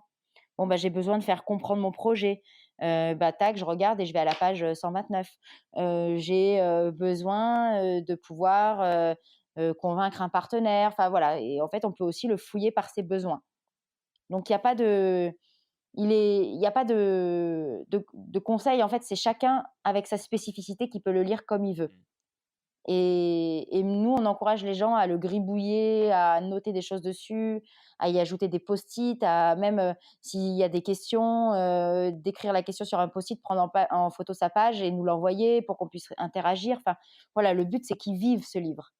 Et du coup, il vit, avec un blog. C'est-à-dire que vous pouvez aller sur, explorateurEconomico-social.com et c'est tout un blog où, dessus, quand on a le livre, on a un code, donc on a accès à des données en ligne pour pouvoir pratiquer, pour pouvoir imprimer les outils, on peut les imprimer jusqu'au format A0.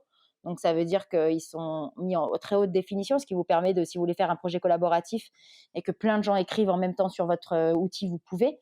C'est des grandes planches de dessin où il y a plus qu'à mettre plein de choses. Mais il y a aussi tout plein de fichiers Excel, et cetera, pour calculer sa marge et tout, des contrats types, des fiches de poste type, même comment liquider une boîte type. Enfin, vraiment, on a des documents parce que le but, c'était qu'on fasse gagner du temps aux gens pour qu'ils puissent oser expérimenter et du coup, qu'ils perdent pas leur temps à des choses qui sont déjà faites, actées et validées, qu'ils les utilisent et qui, eux, ajoutent leurs pattes à tout ça, quoi.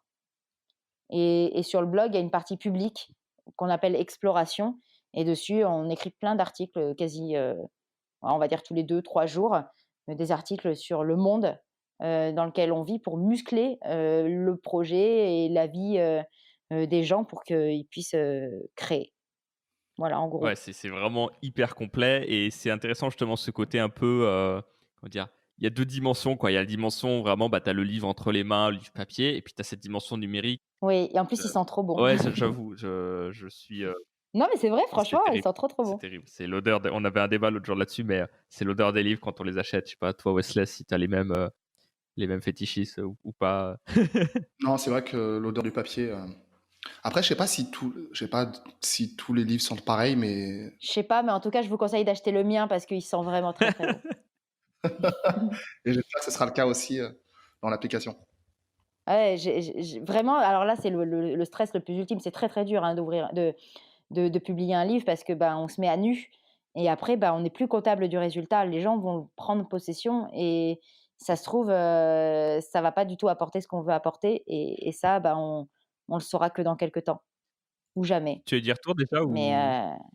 Du livre? Parce que alors comment? actuellement, alors on enregistre, alors ça dépend quand est-ce que vous écoutez, l'épisode, mais donc actuellement, on enregistre, le mercredi 16 octobre, donc le livre a été pré-lancé en quelque sorte pour les éditions Chroniques Il y a 6 Sociales, il y a jours. 6 jours, mais il n'est pas sorti vraiment à grande Non. échelle. Est-ce que tu as déjà eu des retours, dessus? Est-ce que des gens l'ont déjà, peut-être lu en entier ou consulté, utilisé? Oui, Qu'est-ce qu'il oui. en revient là-dessus?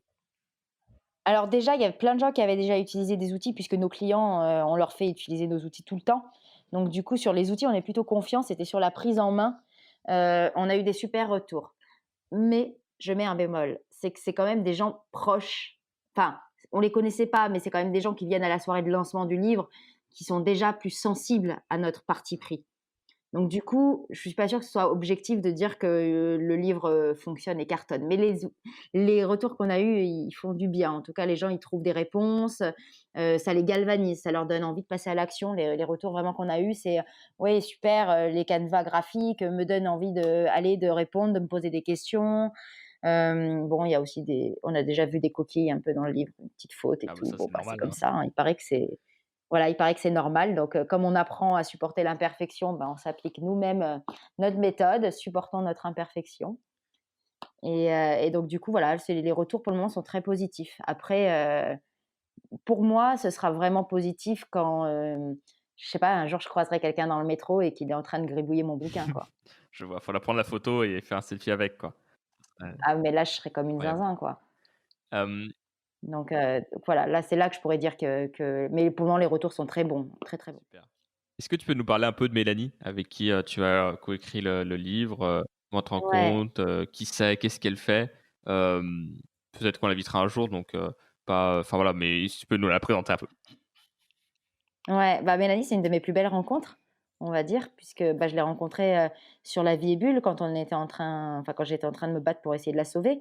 Elle, elle est copilote d'entreprise, donc son métier, en fait, c'est d'arriver dans des structures, des entreprises, des petites entreprises généralement, de réinventer le modèle économique pour qu'il soit, rentable, tout en respectant la fougue, et la créativité et le côté atypique du dirigeant et son engagement aussi sociétal et donc du coup, elle apprend à concilier un petit peu le monde rond et le monde carré, comme je dis et Mélanie, on s'est rencontrés là-dessus puisqu'elle est venue pour m'aider à sauver, La Vie est Bulle.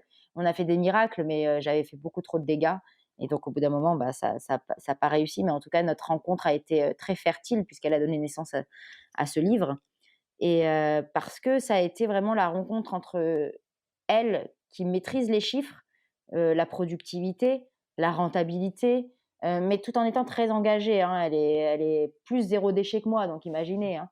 C'est pas, c'est vraiment elle est engagée, c'est pas ça, mais elle est vraiment très économique, très, elle a travaillé dans l'industrie pendant des années, c'est une ingénieure industrielle. Elle a travaillé, chez Orangina, par exemple, sur les process, le lean management, donc elle est sur des choses très, sur le productif et l'économie et les choix économiques, les choix de temps et cetera et moi, j'étais beaucoup plus sur le côté social, l'humain, la prise en compte psychologique, psychosociologique de l'humain, le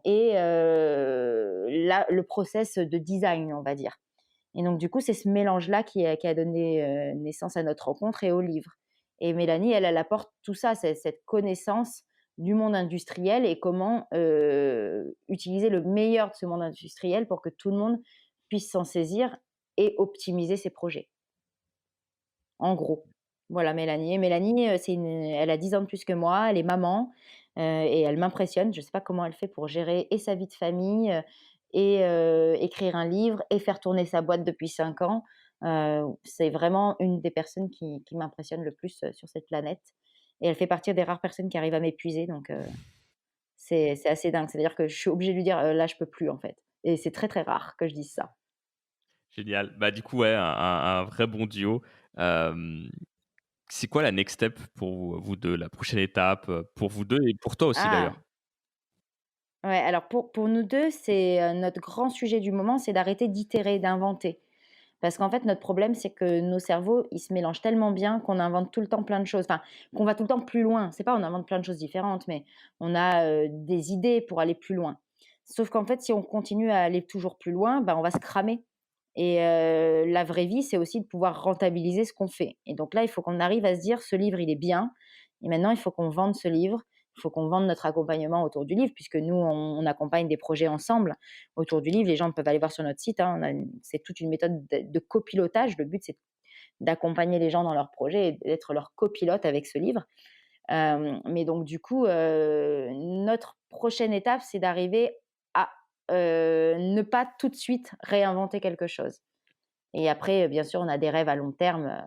On rêverait, d'ouvrir, une école ou des choses enfin, voilà, mais on s'interdit pour le moment d'aller trop loin là-dessus. Bah, par exemple, on a aussi le projet, de réécrire le livre pour qu'il soit, adapté à des publics, avec un handicap mental ou une psychopathologie. Pour que, par exemple, dans des structures d'accompagnement, les personnes accompagnées, avec les aidants puissent monter des micro-projets, dans, l'EHPAD ou dans, l'IME ou enfin, en tout cas dans les structures d'accompagnement. Donc on a l'idée de cette version-là. On a l'idée d'une version pour enfants, sous le format BD pour qu'un enfant qui veuille monter un projet dans sa classe, dans sa chambre, puisse le faire et aller négocier avec les parents, négocier avec les professeurs et ainsi de suite. Et mais on s'interdit de le faire avant l'été là. Ouais. enfin, en tout cas, d'y penser. Là, maintenant, il faut qu'on dégaine le livre. Il faut qu'on on a une liste de gens qu'on rêve qu'ils aient le bouquin. Il faut absolument qu'on aille leur présenter, quoi. Donc ça, c'est la next step avec Mélanie. C'est OK, maintenant, il faut que le livre, il cartonne et qu'on ose rester à cette étape-là pendant un moment. Et pour toi? Ça, c'est et pour moi, moi, c'est j'ai envie de continuer, je suis plutôt dans une période de j'ai des très gros projets avec Causons-nous, par exemple, sur les offices HLM de Saint-Étienne qui fusionnent et du coup, qui font une fusion de manière collaborative, où ils intègrent, les 365 salariés dans, la nouvelle identité graphique, le nouveau nom, l'aménagement des espaces et cetera. Donc pour moi, c'est des projets galvanisants. Par exemple aussi, je vais accompagner là le groupe Apicil, sur, la facilitation graphique, donc comment, avoir des notes internes sous forme de petits dessins afin que la communication soit plus fluide entre les gens et donc vraiment mon but, ça va être de consolider ces offres-là, et d'obtenir des nouveaux marchés. Voilà. OK. Mais, je voudrais, pareil, continuer sur cette lancée et j'aimerais qu'on devienne une référence, en fait. Voilà, j'aimerais qu'on m'appelle pour autre chose que l'échec, mais j'ai c'est aucun problème qu'on m'appelle pour l'échec, hein. Mais aujourd'hui, mon nom, il ressort quand les gens cherchent quelqu'un d'atypique ou qui a échoué et qui a rebondi. J'aimerais que mon nom ressorte quand on cherche quelqu'un, qui, fait de la recherche sur le collaboratif et sur comment mettre les gens ensemble et d'être invité, dans des salons, des conférences et cetera puisque c'est vraiment, là que je suis dans ma zone de confort. OK. C'est Super. beau. Wesley, tu veux ajouter quelque chose? Non, j'ai envie de dire que c'est beau, tout simplement. Voilà, il y a plein de vie en toi qui C'est s'exprime gentil. à travers tous ces projets. J'aime bien ta façon aussi de les exprimer. Euh, et j'ai envie de dire aussi, de manière plus, enfin, très terre à terre, même si c'est pas forcément.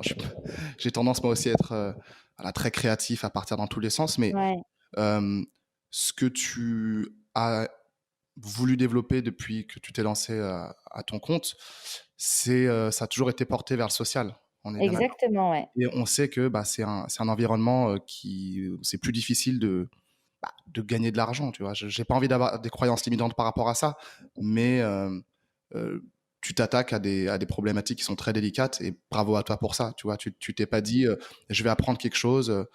Je sais pas, je vais apprendre la pub Facebook, ou je vais apprendre le copywriting, ou je vais être développeur parce que je sais que ça gagne bien et puis comme ça, je suis tranquille, quoi. Toi, c'est Ouais, vraiment l'aventure entrepreneuriale. ouais.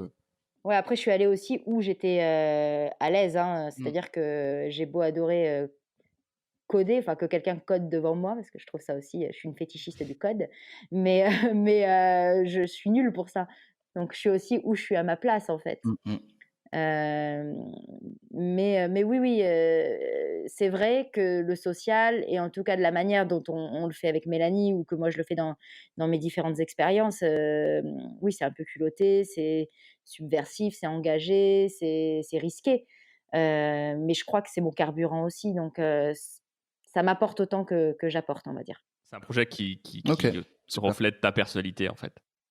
Tu es 100 dedans, Ouais, en je fait. crois qu'en fait, c'est ça, c'est enfin, toi qui me connais un petit peu, Sam, mais enfin, je crois que je pourrais pas Mmh être mh. ailleurs, en fait. C'est dans mes tripes, en Non, fait. c'est ça qui a J'aimerais, hein, des fois, réussir à m'assagir un petit peu, hein, mais j'y travaille, non, j'y mais c'est travaille. clair, je comprends totalement, mais c'est vraiment ça. C'est vrai que, bah, quand on te voit, quand on voit la personne que tu es, quand on voit ce que tu fais, enfin, on comprend tout de suite que c'est la même personne. Ce qui est pas forcément le cas partout, mais c'est quand même intéressant parce qu'au final, la leçon, tirée de ça, c'est, bah, ouais, il faut être, à la place où on est en quelque sorte et toi, enfin, quand on a notre Mmh. entreprise, c'est une continuité de nous-mêmes. Heu, le boulot fait Exactement, partie mais de notre vie, exactement, quoi bien et sûr. donc toi, tu Tout à incarnes fait. ça, je trouve, à 100 et c'est chouette. Ouais, Mélanie m'a beaucoup aidée, hein, à enlever toutes mes, pensées limitantes que justement, oui, mais dans ce monde-là, les gens ne pourront pas acheter ça. Moi aujourd'hui, hein, j'ai aucun problème à vous parler de mon tarif. Je suis payée 130 € hors taxe de l'heure, ce qui est un prix qui me va très bien et pourtant je travaille dans des structures sociales, je travaille, auprès de beaucoup de publics et en fait, c'est des pensées limitantes. Il y a des budgets, on peut aussi je préfère apprendre aux gens à innover économiquement pour lever les fonds, pour trouver les budgets que, de me dire qu'en fait, il faut que je sois à 3 € et associative parce qu'en fait, si je veux être bonne, Il faut que j'ai un tarif qui me permette de faire de la recherche, d'avoir du bon matos et pas de faire des choses qui ressemblent pas à grand chose sous prétexte qu'il n'y a pas d'argent. En fait, l'argent, quand on comprend les mécanismes, et c'est ça notre alliance avec Mélanie, mais en fait, il y en a. Et puis, c'est à nous de la générer. C'est-à-dire que plus je crée de chiffres d'affaires, plus je peux investir où je veux, en fait. Donc, à nous de générer l'argent où on veut le mettre. Et il n'y a pas de secteur plus rentable que d'autres. Et encore, on peut même dire que le social, c'est tellement, il y a quand même une caution sociale. Donc, des fois, c'est un peu plus facile de vendre son projet quand il y a l'envie de changer le monde et tout. Des fois, on peut être un peu plus enfin, c'est un peu aussi à la mode. Il y a On veut moins changer la besoin de planète. retour sur investissement Donc, du coup, immédiat ou alors plus difficile peut-être aussi ouais, quoique, en tout cas, dans le livre, on a toute une partie pour mesurer son impact. Parce que c'est pas parce qu'on fait du social qu'il faut être un bisounours. C'est important de mesurer l'impact qu'on a parce que aussi, on peut avoir un mauvais impact quand on fait du social. On n'y pense pas, c'est pas juste. Enfin, il y a des faux amis, on en parle dans le bouquin. Mais par exemple, je sais pas, un faux ami hyper intéressant à avoir en tête. Ah voilà, bah, moi je veux faire de l'humanitaire, je veux aller distribuer gratuitement des stylos et des manuels scolaires en Afrique. Ah ça, il y a plein de gens qui se disent ils sont super héros et ils font du social, ils vont aller. Sauf que quand ils distribuent gratuitement leurs stylos en Afrique, et ben à côté le petit libraire papeterie où le mec il essaye de vendre ses 4 stylos dans son pays, ben, tu as un mec qui vient les offrir gratuitement devant lui, ben, il ne les vend plus et il fait faillite. Donc c'est un carnage. Donc en fait, le social, c'est hyper important de ne pas faire de. On n'est pas des apprentis sorciers. Donc c'est important aussi, comme dans le monde non social, de mesurer son impact, de faire attention aux tenants et aux aboutissements qu'on fait, parce que c'est pas juste parce que c'est pour la bonne cause que c'est tout de suite bien. Il y a les pires crapules dans les structures sociales. Il y a les pires dérives dans les structures sociales. En fait, ça protège pas d'être. L'enfer est pavé de bonnes intentions. Il faut faire attention aussi à ça. Et il y a des gros groupes industriels qui sont beaucoup plus sociaux, engagés que des dirigeants de grosses associations. Et c'est très très important de ne pas être manichéen sur ces sujets-là. C'est-à-dire qu'il n'y a pas les grands méchants et les gentils dans le social. Non, il y a des gros comptes partout, c'est universel, et il y a des gens géniaux de partout, c'est universel. Et surtout, surtout, ne nous mélangeons-nous et ne nous mettons pas de barrière avec les gentils et les méchants. Enfin, pour moi, c'est vraiment la chose la plus importante. Bah, c'est génial, je pense que ça conclut bien notre épisode du jour. Mmh. Wesley, on avait envie d'expérimenter quelque chose avec le podcast d'aujourd'hui et notamment avec le livre. Euh, je te laisse la parole.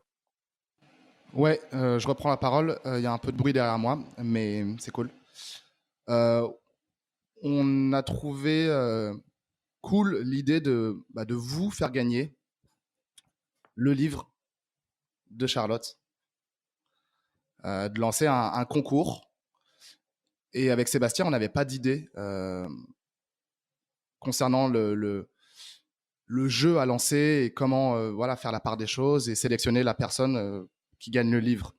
Et plutôt que de laisser ça au hasard, on a trouvé l'idée, c'est de vous faire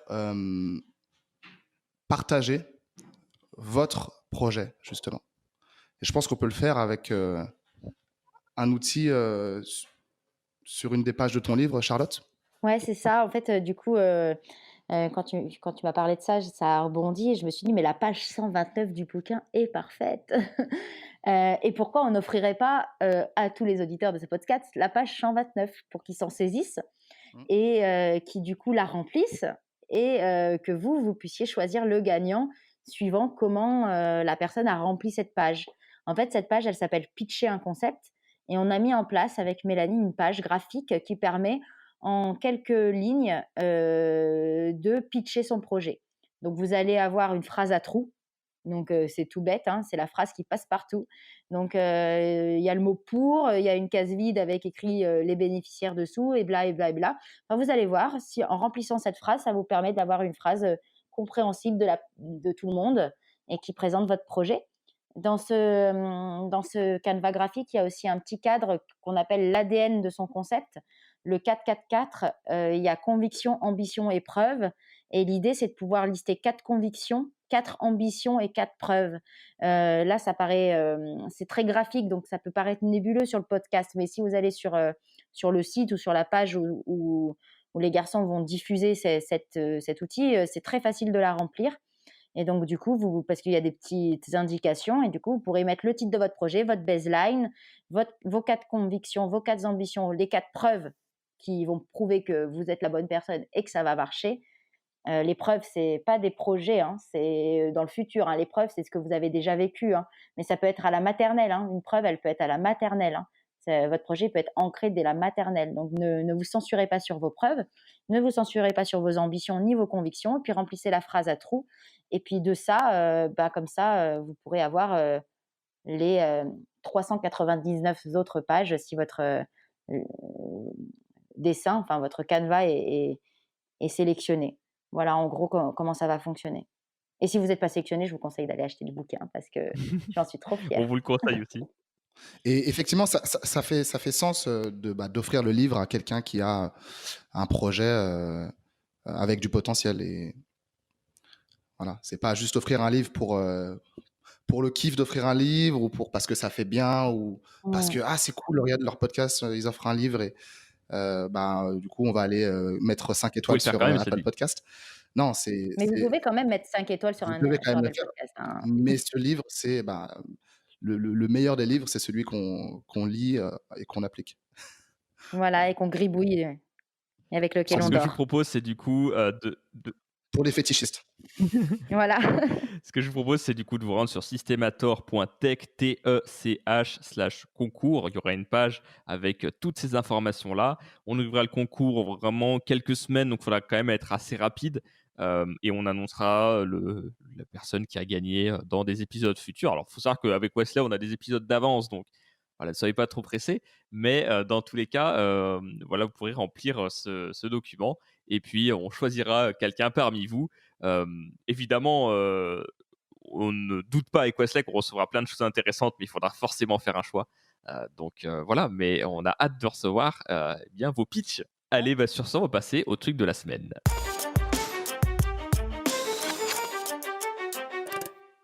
Alors, Charlotte, quel est ton truc de la semaine? Ah, ouais, j'ai plein de trucs de la semaine, mais celui que j'ai décidé de vous parler, c'est, je suis allée voir, le film, Mathias et Maxime de Xavier Dolan. Bon, alors déjà, il faut savoir que je suis fan de Xavier Dolan et que mon rêve, c'est de le rencontrer. Donc si quelqu'un écoute ça et peut m'organiser un rencard pour discuter avec Xavier Dolan, Pas les versets. pas de problème, hein. Mais en tout cas, je suis allée voir son dernier film, et comme ses précédents, moi, je vous conseille d'y aller, parce que, je trouve qu'il sublime l'être humain et particulièrement les rayures et les blessures des êtres humains.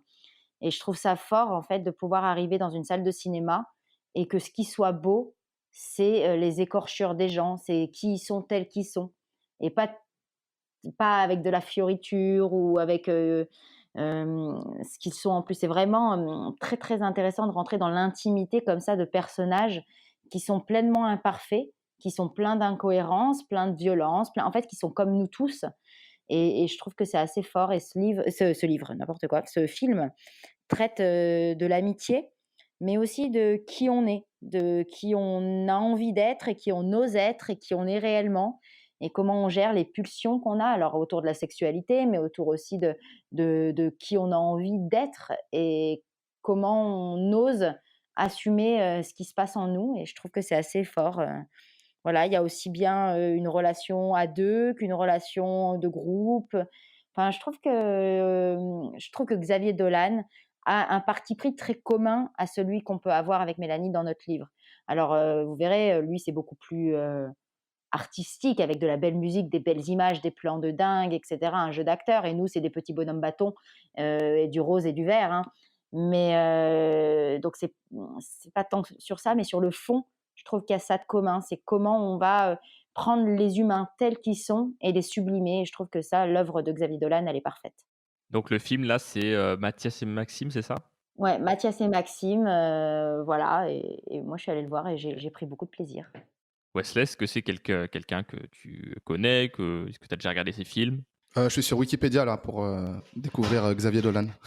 Moi aussi. C'est un des plus jeunes réalisateurs, il a eu la Palme d'or et tout, mais c'est un mec de ouf. Il a fait un discours à Cannes en 2014 qui, dès que j'ai pas le moral ou quoi que ce soit, je le regarde, et où il explique que tout est possible à qui ose, travaille, rêve et n'abandonne jamais. Et il le dit de manière, avec beaucoup d'émotions, avec ses tripes, et c'est comme ça qu'il explique son parcours. Et je trouve Mmh. que c'est une très, très, très belle personne. C'est très intéressant, on pourra mettre aussi le lien du coup du discours. Effectivement, sur Wikipédia, ils nous disent que son premier film était en Ah ouais. 1997. Là, il a pile 30 ans aujourd'hui, enfin, le 20 Mmh. mars, enfin voilà, 80, mars dernier, il a eu 30 ans. 2019, ouais. Heu, c'est quand même assez Ah, incroyable, c'est quoi. ouf. Ça me fait des frissons. Ça veut dire que son Non, mais il premier est film ouf, était à il est 18 ans, ouf. quoi. Enfin franchement, Mmh. ouais, non, mais il est ouf. C'est-à-dire que ça fait partie des personnes qui m'inspirent et m'interpellent, et surtout, il est pas ouf juste parce qu'il fait du cinéma et qu'il vient du monde du cinéma, c'est pas du tout son cas, mais c'est juste parce que, enfin, il sublime vraiment l'être humain tel qu'il est, quoi. Et ça, je trouve que c'est fort d'autoriser les gens à être tels qu'ils sont. Aujourd'hui, on veut que les gens soient, propres, parfaits, manger parfaitement, vivre parfaitement, et bah, Xavier Dolan, il continue à faire des films où les gens sont grandement imparfaits, mais c'est ça qui nous rend vivants, beaux, existants, en fait, et je pense qu'il vaut mieux qu'on aille vers un monde vivant et imparfait qu'un monde mort et parfait. Super. C'est une très belle, j'allais dire conclusion, mais non, il y a encore des trucs de la semaine. Ah ouais. Et Wesley, alors quel est ton truc de la semaine? Moi, mon truc de la semaine, c'est une retraite à Majorque, du côté de la mer Méditerranée, hein, c'est au large de l'Espagne, pour ceux qui ne sauraient pas. J'ai été invité par un couple d'entrepreneurs, Daria Vodopianova, qu'on a interviewé sur ce podcast, ainsi que Sébastien Roger de Nunez. On l'a Et aussi eu sur le podcast. c'était la première fois qu'il faisait ça. Lui aussi, on l'a reçu sur le podcast, bien sûr. Et c'était la première fois qu'ils organisaient une retraite comme ça avec des entrepreneurs. On était 14. Il y avait pas mal de coachs dans le lot. C'était bien équilibré, 7 hommes, 7 femmes. Et on a, en l'espace de 48 heures à peu près, euh, on a vécu une transformation incroyable. Ce que j'ai adoré avec leur concept, c'est que c'était pas juste, t'arrives, t'es dans une villa, bon voilà, évidemment piscine, jacuzzi, etc. Ah oui, c'est pas l'image que j'avais d'une retraite. Ouais, celle-là c'était une retraite comme ça. Mais ce que j'ai adoré, c'est que parce que c'était centré sur comment est-ce que tu peux t'exprimer à travers ton être plutôt que ton faire ou ton avoir. Et on a vraiment pu reconnecter avec la beauté intérieure de chacun, euh, les qualités et les défauts. Ça rejoint un petit peu ce que tu disais juste avant, Charlotte. Et Mmh. de pratique en pratique, d'exercice en exercice, on arrive à quelque chose de très concret, c'est-à-dire c'est quoi le mot qui drive ta vie. Par exemple, ça va être la sagesse, c'était wisdom, Mmh. c'était en anglais. Et je me rends compte que tous les projets que je crée, que j'ai créé et que je veux créer, il y a toujours un peu de ça là-dedans. Et que finalement, c'est pas si important que ça, euh, ce que je vais faire. C'est plutôt pourquoi je le fais et comment je le fais. Mmh. Ah Et, bah, ça fait écho effectivement, ouais, ouais. et finalement, je me dis, effectivement, plutôt que de vouloir, par exemple, ouais, je veux créer une boîte dans le social parce que c'est de la bien-pensance, c'est de se dire non, j'ai envie de faire ce que j'ai envie de faire, mais je vais mettre un petit peu de sagesse dedans, un peu Mmh. d'amour dedans, un peu de peu importe les valeurs. C'est une expérience à vivre, hein. C'est difficile pour moi de décrire tout ce week-end et ce serait vraiment trop long. Mais ouais, une des premières choses qu'on a faites, par exemple, c'est apprendre à recevoir. Et le premier dîner tous ensemble, qui était le vendredi soir, l'idée c'était de servir l'autre et de Mmh. savoir demander. Donc on était interdit de se servir à manger soi-même. Oh purée. Voilà. Donc c'est ça que j'ai adoré, c'est qu'à chaque moment, euh, on avait l'occasion de pratiquer toutes ces choses-là. C'était pas juste, on se réunit en cercle de 8h à midi, et après on mange, et puis après l'après-midi, et puis le soir, les gens vont faire leur vie. Non, on était constamment ensemble à partager des choses, et je me sens rempli d'amour, quoi. Ah, c'est fou. Et beaucoup plus clair aussi dans ma direction. Super, génial. Voilà. Donc tu as un truc Donc ça s'appelle Next Chapter. J'en profite pour faire un peu de pub pour eux parce que ça en vaut la peine et c'est mérité. Et voilà. Super.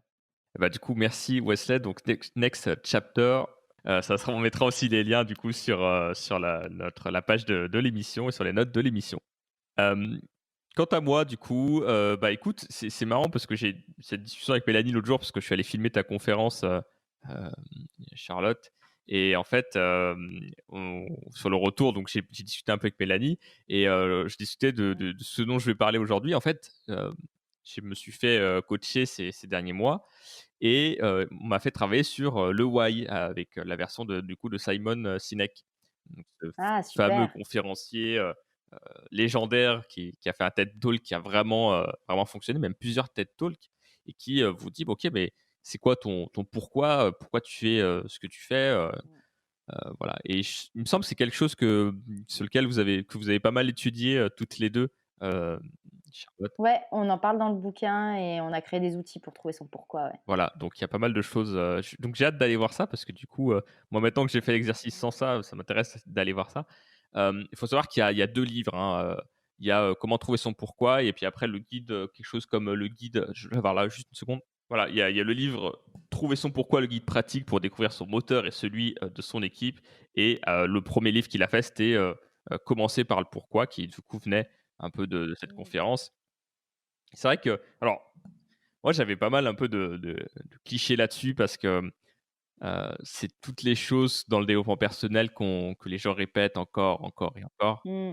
Et du coup, j'ai eu une résistance un peu à ça, à me dire ouais, est-ce que c'est vraiment important? Est-ce que c'est si important que ça? Pareil. C'est vrai? Ça me rassure. Ah ouais, ouais, non, mais je vais te raconter, c'est enfin, bah, non, bref, je te Ouais, je raconterai. je Trop finis drôle. juste, je pense qu'avec Wesley, on s'attaquera au livre, on fera un épisode entier dessus, prochainement. Mais ce qui était intéressant du coup, c'est que, bah, je l'ai fait avec du coup mon coach et du coup, il a vraiment pu me renvoyer pas mal de choses en face, quoi. En gros, le process, c'était Mmh. d'écrire, il m'a fait écrire, 6 histoires, autour de ma Mmh. vie, des choses qui m'ont marqué. Et après, avec ces 6 histoires, je devais lui lire et lui allait noter des éléments, il allait me noter des mots-clés, des choses qu'il m'envoyait et on voyait qu'il y avait des choses qui revenaient un petit peu tout le temps. Après, il fallait faire du coup, avec ces mots-clés, il fallait faire des espèces de patates, quoi, en quelque sorte, les mettre dans des sacs et les regrouper, trouver des idées Mmh. générales et en garder après quelques-uns et réfléchir à l'impact qu'on allait avoir, la contribution qu'on allait donner, et après assembler tout ça en une phrase.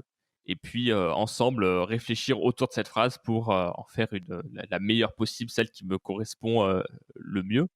Mmh. Et aujourd'hui, je peux vous lire la phrase, hein, je l'ai même affichée devant mon bureau pour l'avoir toujours en tête. C'est Trop bien. j'analyse les points forts d'un individu pour l'aider à construire son projet idéal. Et c'est marrant parce qu'en fait, c'est quelque chose, ouais, qu'on a sorti un peu de toutes ces histoires. Et c'est vrai que dit comme ça a un côté un peu, ouais, c'est cool de trouver une phrase sympa et tout. Mais en fait, il y a vraiment un processus derrière assez long, quoi. On a bien pris 3 heures à arriver à ça et qui part vraiment des différentes histoires bah, que j'ai écrites autour de ce que j'ai fait dans mon passé, des expériences, etc. Donc, c'était vraiment un process super intéressant. Euh, donc ouais, je pense que Wesley, on s'attaquera au livre, un de ces 4, pour, partager ça. Je l'ai, je peux vous le prêter, hein. Ah bah super. Bah écoute, Ouais. Moi, je comptais l'acheter, moi. Ah bah, encore mieux.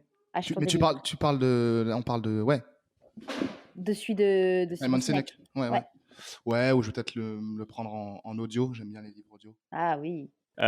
du coup Charlotte, toi si tu veux nous raconter un peu, son travail sur ton why? Ouais, alors, bah, déjà, il faut savoir que quand, j'ai reçu le livre pour la première fois, le nôtre, je l'ai rangé tout de suite à côté de celui de Simon Sinek dans ma bibliothèque et j'ai pris une photo. Donc pour vous dire qu'il n'est pas anodin ce livre pour moi, son livre en tout cas. Moi, j'ai toujours, travaillé, hein, sur la raison d'être de manière intuitive et souvent on me disait: «Oui, il faut que tu ailles voir le pourquoi, le truc et tout» et quand on rédigeait le livre, j'ai un copain qui me dit, je lui envoie une planche du livre et il devait être 3 heures du matin et je lui dis: «Ah bah, alors qu'est-ce que tu en penses et tout?» et on travaillait comme des malades, hein, avec Mélanie à cette époque-là et le gars, plutôt que de me dire: «Waouh, c'est trop bien ce que tu fais», ce que j'attendais ce qu'il me dise, il me fait: «Ouais, mais en fait, là, il manque le pourquoi». Et en fait, j'ai cru que j'allais l'empaler. Donc j'ai détesté, le pourquoi pendant un long moment et puis, On continue, à écrire le livre et puis d'un coup, là, je me dis: «Mais oui, en fait, on le relit, l'éditeur nous met un maigre dans la page et puis là, ouais, en fait, il me manque vraiment le pourquoi» et du coup, on s'est replongé sur ce bouquin de Sinek, on a écrit des outils là-dessus et en fait, aujourd'hui, c'est un des fondements, du bouquin, quoi. Mais au début, je l'ai rejeté comme tu peux le rejeter, quoi. C'est marrant, hein. J'avais plein d'a priori, mais vraiment, il y a beaucoup de fond, hein. C'est-à-dire que autant il y a beaucoup de bouquins, un peu sur le développement personnel et cetera, qui sont, un peu creux, autant celui-là, et puis il livre la méthode, il livre, enfin moi je le recommande vraiment, il est très, très, très, complet et pertinent. Mais c'est ça, c'est que tu as un peu, tu vois, tu réussis un TED Talk, tu dis: «Ah c'est bon, je peux écrire un livre sur une conférence de 15 minutes, quoi» Ouais. et Non, non, lui c'est mmh, des années et des années de boulot et de recherche, hein. Enfin je veux dire, c'est très, très documenté, hein alors toi, du coup, et puis il donne la tu as méthode, utilisé quel livre, du coup, lequel? Parce que, du coup, il y en a 2. Il y a «Tu ne sais pas pourquoi» et «Trouver son pourquoi». c'est écrit «Trouver OK, son ouais. pourquoi». Donc c'est le dernier, je crois, qui est sorti en 2018. Heu, C'est donc possible, ouais. apparemment, dans celui-là, il y a vraiment le processus, étape par étape pour le faire. Ouais, il est vraiment bien fait et on est en train de préparer un sketch note, donc c'est une petite, synthèse graphique du livre avec OK, super. Mélanie, qu'on publiera sur Génial. notre blog, un de ces 4. Alors, où est-ce qu'on peut retrouver ton blog, d'ailleurs? Alors c'est, sur internet, explorateur-économico-social tout attaché.com Super. Donc ça, c'est et pareil. après quand on arrive sur ce truc-là, on peut trouver nos ateliers, bah, nos offres, notre bio, mais aussi le livre et enfin tout l'univers du livre et un truc qui s'appelle Exploration et là, c'est tous les articles qu'on écrit, les résumés de bouquins, les résumés d'événements et cetera, Super. avec plein de dessins. Super, super. Bah, vous avez tout ça du coup dans les notes de l'émission. Voilà, on arrive un peu à la fin de cet épisode. Merci beaucoup, Charlotte, d'être venue. De rien, merci de m'avoir invitée. Est-ce que tu as un petit mot de la fin? Bah, je sais pas, je dirais que, oser être parfaitement imparfait et puis, continuer à penser rond, mais dans un monde carré. Génial. Comme ça, c'est tout ce qui m'anime et puis, beh, j'ai hâte de voilà, si les gens ont envie de me rencontrer, papoter et cetera, sur mon site à moi, qui est penseronddansunmondecarré.com, ou causons-nous.com, j'ai les 2 noms de domaine, enfin, c'est le bazar. Ils peuvent prendre un rendez-vous et en échange d'un thé, je peux refaire le monde. Donc il y a quelques créneaux que j'ouvre, de manière aléatoire sur mon site. Donc voilà, si le mot de la fin, c'est si vous voulez poursuivre cette conversation, j'aime refaire le monde et je suis, largement corruptible, à coups de Starbucks, voilà. Parfait, vous savez un peu son point faible pour avoir un rendez-vous avec un Starbucks. Parfait. Eh ben, merci à toi, Wesley. Un petit mot pour conclure cet épisode. Ah, je pense que Charlotte, je vais te corrompre. Ah super! Dès que je reviens à Lyon, ça m'intéresserait Eh ben, carrément, avec grand plaisir. de te rencontrer. Parfait. Super. Allez, rendez-vous est pris. Vous voulez qu'on prenne les ordres tout de suite ou non? On va attendre la fin de l'épisode quand même. Ça Allez, bah, marche. merci à vous. Pensez au concours systemator.tech, TECH/concours. Il y a tous les liens dans les notes de l'épisode. Pensez, si vous ne l'avez pas fait, à nous mettre des petites évaluations, des petites étoiles sur Apple Podcast ou Stitcher, ou alors à partager le podcast avec vos amis, vos collègues. C'est également sur YouTube, diffusé en direct tous les lundis à midi. Sinon, c'est sur toutes vos plateformes de podcast à 6 heures du matin, comme d'habitude. On vous dit à la semaine prochaine. Merci Charlotte, merci Wesley et à la prochaine. Au revoir. Merci, bye bye.